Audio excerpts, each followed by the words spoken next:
Olá, pessoal. Vamos continuar a leitura do livro 12, A Vida e o Legado dos Apóstolos, do John David Sturt, traduzida e publicada pela editora Vida Cristã. Hoje a gente vai ler o capítulo que fala sobre João, o apóstolo que Jesus amava. E diz o seguinte: Em sua velhice, quando vivia perto de Efésio, João foi convidado num dia do Senhor para falar a uma assembleia de cristãos. Segundo esta tradição, o idoso apóstolo estava tão fraco que teve que ser carregado até o prédio. A multidão aguardava ansiosa para ouvir as palavras de sabedoria que pronunciaria quando, com grande dificuldade, o velho apóstolo se levantou e disse aos ouvintes: Filhinhos, amai-vos uns aos outros. Como soam diferente essas palavras do jovem impetuoso que, com seu irmão Tiago, pediu permissão para chamar fogo do céu sobre uma aldeia samaritana. Que transformação de caráter desde a época em que pediu uma posição especial de destaque na glória de Cristo. O que aconteceu a João para mudá-lo tanto? João nem sempre fora um apóstolo do amor. Quando Jesus chamou a ele e ao irmão para o apostolado, ambos merecia o nome Boanerges, filho do trovão. João João assemelhava-se ao irmão em muitos sentidos. Colérico, cheio de entusiasmos e energia, e, ocasionalmente, zelo mal dirigido.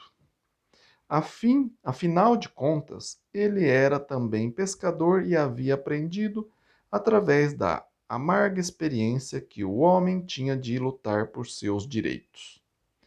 A atitude de João é perfeitamente ilustrada por uma história que encontramos no capítulo 9 de Lucas. João vira um homem expelindo demônios em nome de Jesus, mas que não pertencia ao círculo de discípulos conhecido por ele. João imediatamente reprovou a atitude do homem. Que direito tinha de usar o nome de Jesus dessa forma? Quando João contou o incidente a Jesus, esperava sem dúvida uma palavra de elogio do Mestre. Com entusiasmo, falou ao Senhor: Mestre, vimos certo homem que, em teu nome, expelia demônios e lhe proibimos, porque não segue conosco. Lucas 9:49.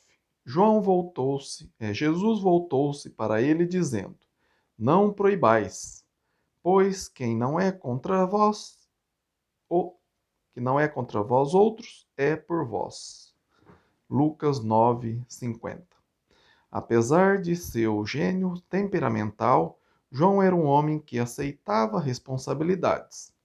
Seus anos no Lago da Galileia, como pescador, lhe ensinara isso. Jesus escolheu então João, seu irmão Tiago e Pedro como os três mais intimamente ligados a ele. Pedro e João é que foram enviados adiante para Jerusalém a fim de fazer os preparativos para a última ceia. Durante esta, João ficou sentado junto a Jesus. Esse era o caráter original de João, franco, violento e dado a explosões de gênio.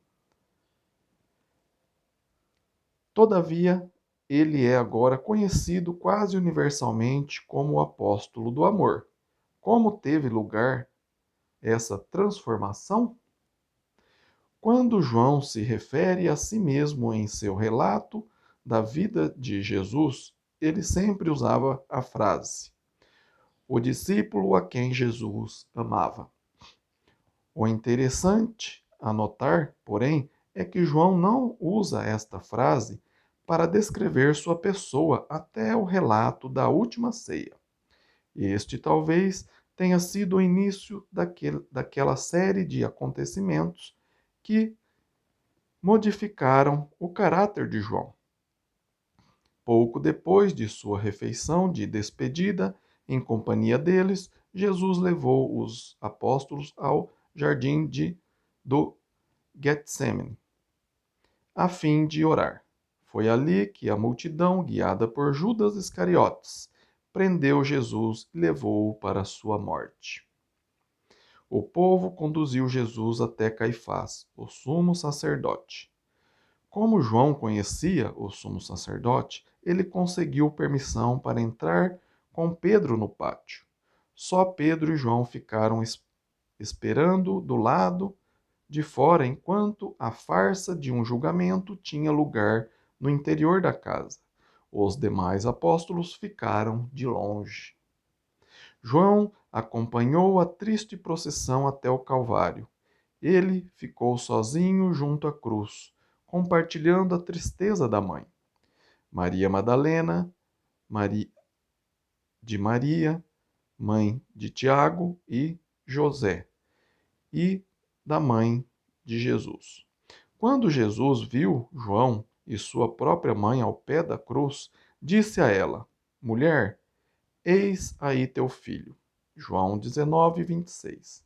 Depois, olhando para João, falou: Eis aí tua mãe. João 19, 27.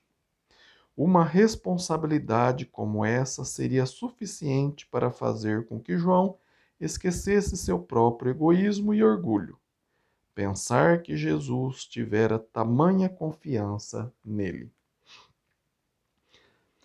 A experiência da manhã da ressurreição talvez tivesse sido decisiva na vida de João.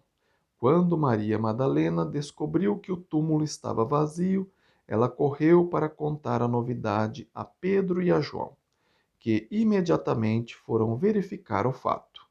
Depois de olhar dentro da sepultura, eles descobriram que a notícia era verdadeira, que as notícias eram verdadeiras.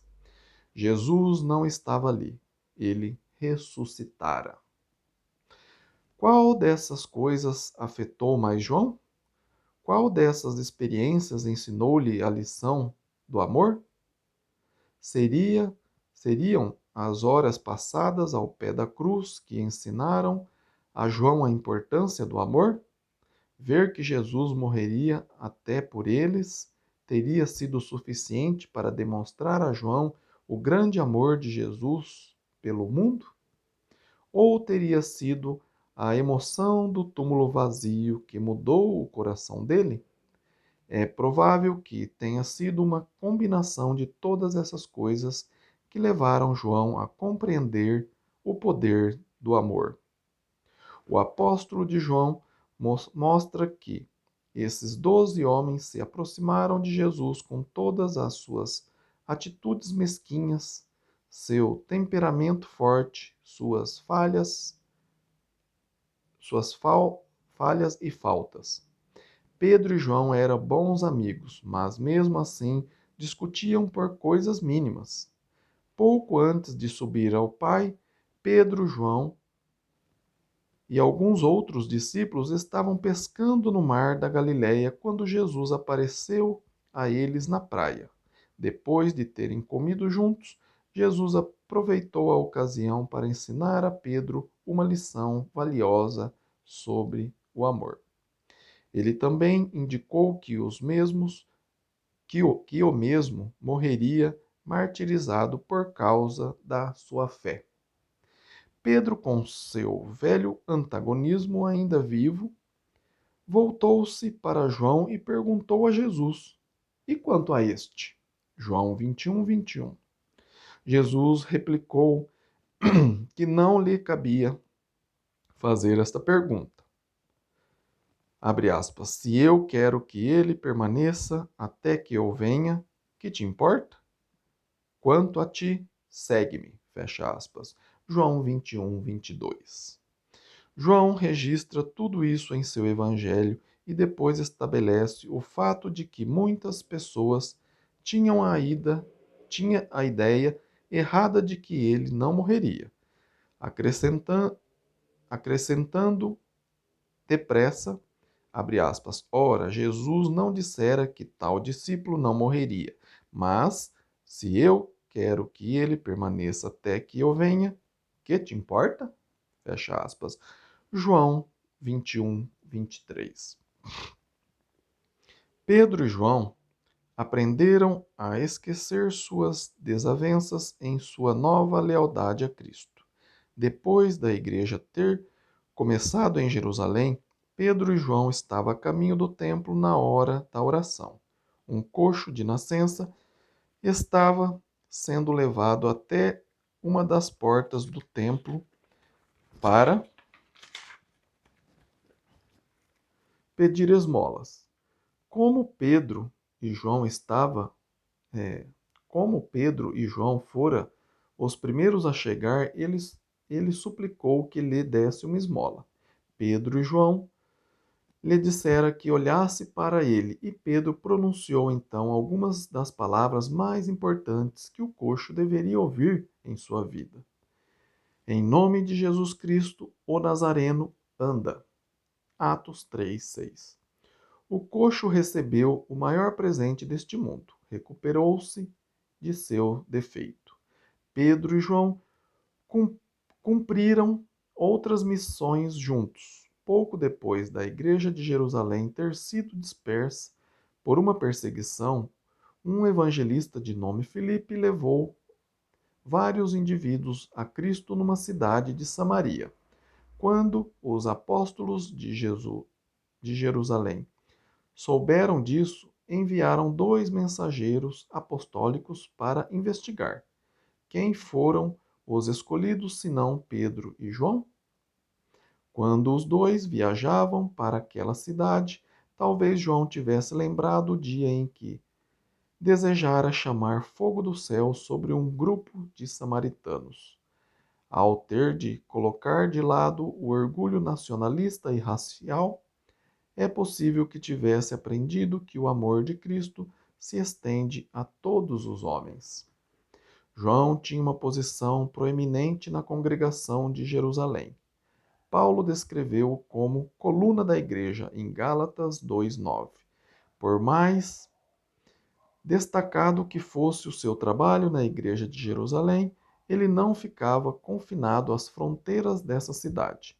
Seus últimos anos foram passados na região de Éfeso, onde tinha especial influência sobre os discípulos.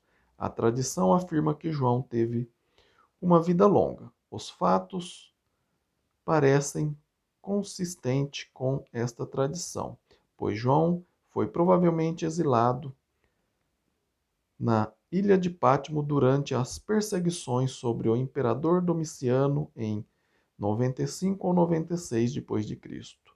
A tradição também declara que João viveu até a época do imperador Trajano em 98 depois de Cristo, o que significaria ter sido ele o último dos 12 a morrer.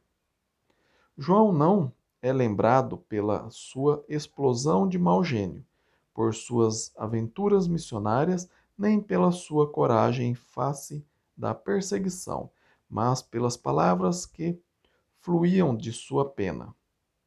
O Evangelho de João parece destacar os importantes fatos espirituais que são a essência da vida cristã.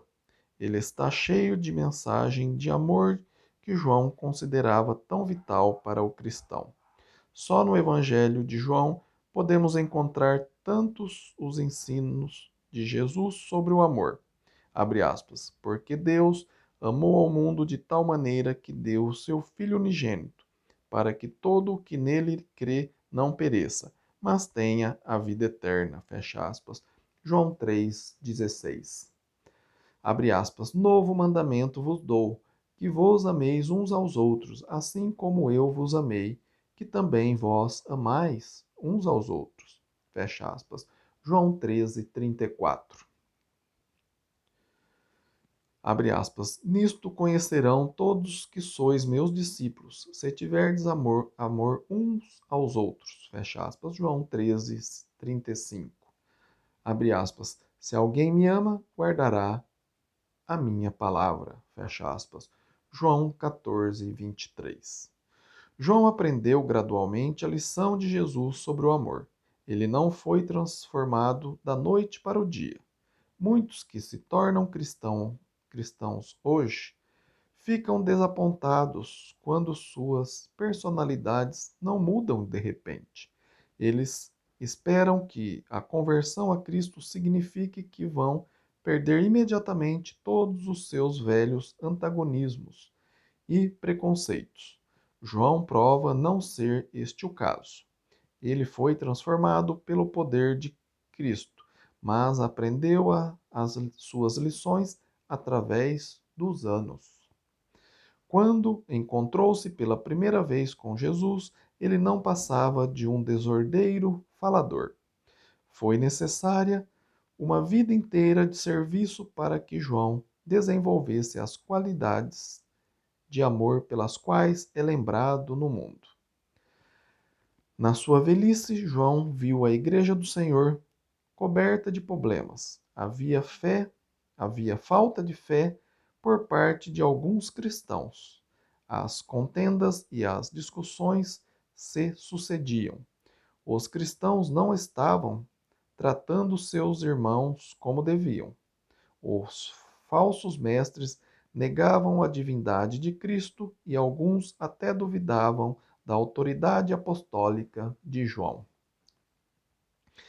Mais uma vez, o apóstolo tomou a pena e escreveu 3 cartas breves, num esforço para corrigir os males que afligiam a igreja.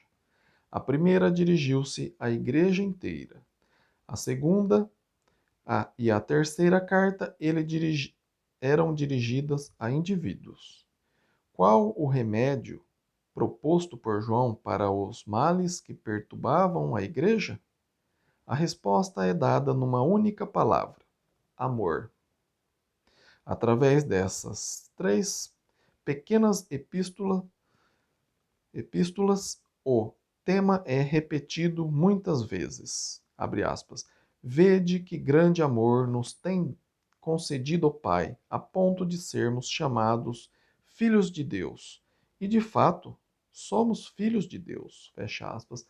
1 João 3:1. Abre aspas, porque a mensagem que ouvistes desde o princípio é esta, que nos amemos uns aos outros. Fecha aspas. 1 João 3:11. Abre aspas. Ora, o seu mandamento é este, que creiamos em o nome de seu Filho, Jesus Cristo, e nos amemos uns aos outros, segundo o mandamento que nos ordenou. 1 João 3:23. O último ano de vida de João foram tristes. Ele estava velho, havia sofrido muito pela causa de Cristo e fora banido para a ilha. Está desmontando aqui o livro. De Patmos, devido à sua fé. Mas foi ali que tomou de novo da pena para escrever as visões mais sublimes jamais concedidas a qualquer homem.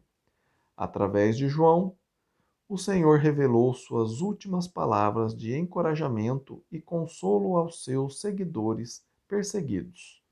Palavras que os fortaleceria até que ele voltasse para impor justiça a todos os injustos. O coração de João transbordava de alegria ao escrever os novos céus e a nova terra, aquele lugar onde o amor reina supremo e onde a tristeza, o pecado e a morte foram banidos para sempre. Abre aspas. Então me mostrou o rio da água da vida, brilhante como cristal, que sai do trono de Deus e do Cordeiro, no meio da sua praça. Nunca mais haverá qualquer maldição. Nela estará o trono de Deus e do Cordeiro. Os seus servos o servirão, contemplarão a sua face, e na sua fronte está o nome dele. Então Já não haverá noite, nem precisam eles de de candeia, nem da luz do sol, porque o Senhor Deus brilhará sobre eles, e reinarão pelos séculos dos séculos. Fecha aspas. Apocalipse 2, de 1 a 5. Você quer ir para esse novos céus e nova terra? Morar lá com Jesus? Ele vai ser a luz para a gente? Então, entrega a sua vida a Jesus. O que você está esperando se você ainda não entregou, não é? Se você tem ainda alguma dúvida, escreva para mim. Meu e-mail está aí na descrição desse vídeo. É ronaldozm@gmail.com. Terei o maior prazer de explicar para você a respeito desse livro 12 ou sobre a Bíblia, sobre a salvação de Jesus para você, tá bem? Se você gostou desse vídeo, deixa um like aí nesse vídeo, compartilhe ele com mais pessoas para que aprenda sobre os discípulos, sobre Jesus, sobre a salvação, sobre os novos céus e a nova terra, tá bem? Se você não é inscrito no canal, se inscreva aí e aciona aí o lembrete, aí o sininho, para que você receba os próximos vídeos que vou fazer, tá bem? Fiquem com Deus e até o próximo vídeo. Amém?